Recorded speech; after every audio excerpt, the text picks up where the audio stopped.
Shalom from Israel. I'm Avi Melamed, founder of Inside the Middle East ITME Institute. Today I would like to talk about some interesting aspects of the region, and that has to do with recent survey published by the United Nations Population Foundation. The regional director, Ms.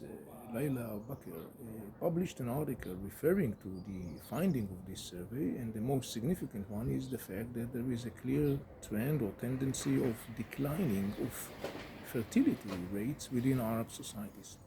She associates that with different reasons like economic insecurity, pressure on women that are being actually deprived or relatively being discriminated against in the context of finding jobs because they are viewed as potentially mother, and hence they basically tend to postpone motherhood.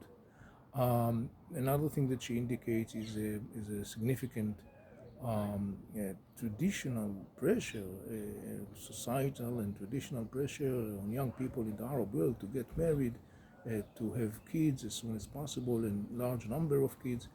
And so she says that all those things together kind of like result in an increasing pressure on young people in the Arab world, and hence they kind of like react by postponing or even refraining from having families. But I think that the most interesting thing that she brings is the argument that in the end of the day, she argues that the crisis goes deep because she is talking about the lack of choice. In other words, what she's saying is that the combination of insecurity, financially speaking, traditional pressure, and all those things that I mentioned before, result in a situation where people have less and less freedom to choose. And she argued that with the lack of that freedom to choose, actually one of the outcome of that is that potentially people basically will either force, roughly speaking, to comply with the norms, hence to have families even though they are not necessarily were planning to have large families or families at all, or in the end of the day just to push back and they basically turn totally to the other direction and have no family at all.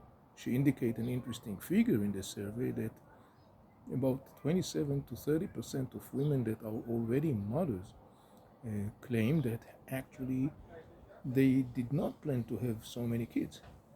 And so that clearly indicates, according to her perspective, that this is something that reflects what she called the lack of freedom to choose, to make a choice. Of course, there are different perspectives on that regarding the ability of people to choose or not to choose and so on, but I think that as for itself, it's an interesting perspective to share when we are talking about a sort of a mindset, when we are trying to understand yet the many layers of this complex region. I'm Avi Melamed. Thank you for watching.